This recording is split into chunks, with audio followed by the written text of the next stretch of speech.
Les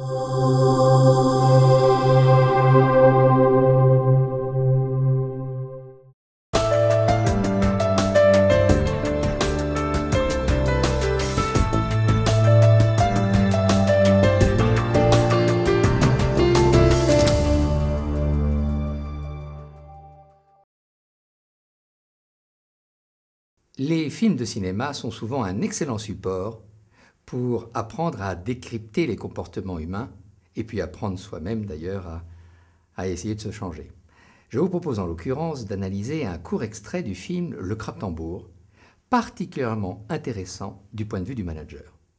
Vous voyez dans ce film, à un moment donné, Perrin, qui joue un capitaine pendant la guerre d'Indochine, reprendre en main une canonnière, l'équipage d'une canonnière, en moins de 20 secondes, en utilisant à la fois des outils tactiques et des outils d'expression orale et gestuelle. Essayons de les décrypter ensemble.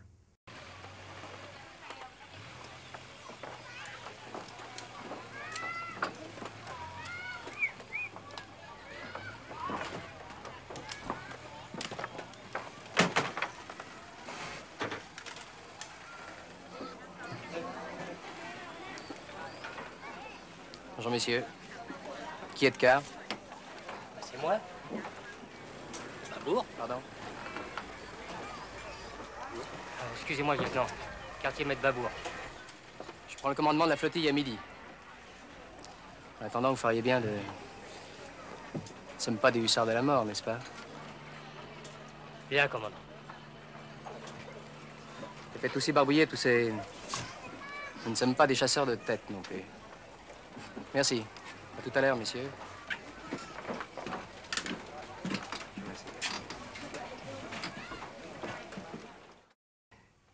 Nous voyons dans un premier temps Perrin se séparer de son animal fétiche, son chat, dont on sait qu'il tient comme à la prunelle de ses yeux. Pourquoi?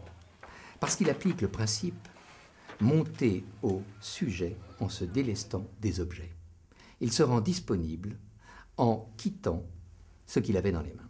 Le prince est charmant parce qu'il descend de cheval et commence à discuter avec les paysans. Ensuite, il va marcher comment? Lentement. Il va s'arrêter sans parler. Il va ensuite regarder le drapeau. Il fait ce qu'on appelle au théâtre une mise en scène en altérant le visuel, puis la parole et enfin le geste. Troisième outil, qu'est-ce qu'il commence par dire? Bonjour messieurs.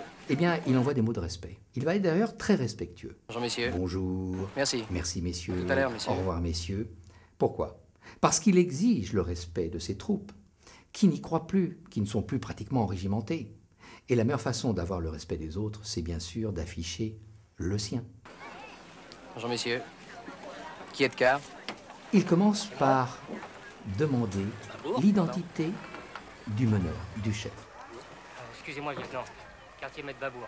Comme dans toute négociation, on ne commence pas à négocier tant qu'on n'a pas levé l'identité et le pouvoir réel des gens que nous avons en face de soi.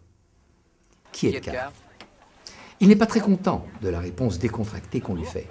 Donc là, il repasse au yang et un seul mot, rapide, métallique, pardon, qui est un appel au respect. Et à ce moment-là, l'effet est immédiat. L'autre, et d'ailleurs l'ensemble de l'équipage, se met au garde à vous. À ce moment-là, il répond, comme dans une négociation, l'objectif. Je prends le commandement.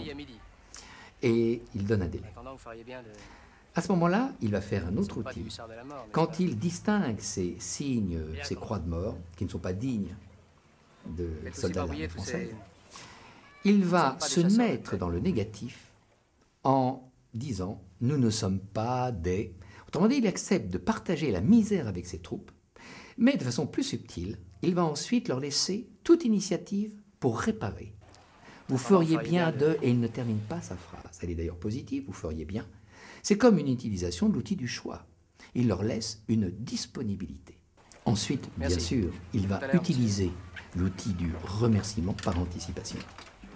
C'est une dernière marque de respect. Voilà, vous venez de voir dans un extrait de moins de 20 secondes tout l'art de reprendre en main une équipe démotivée. C'est ce que nous appelons le manager fait son cinéma. Merci et à bientôt.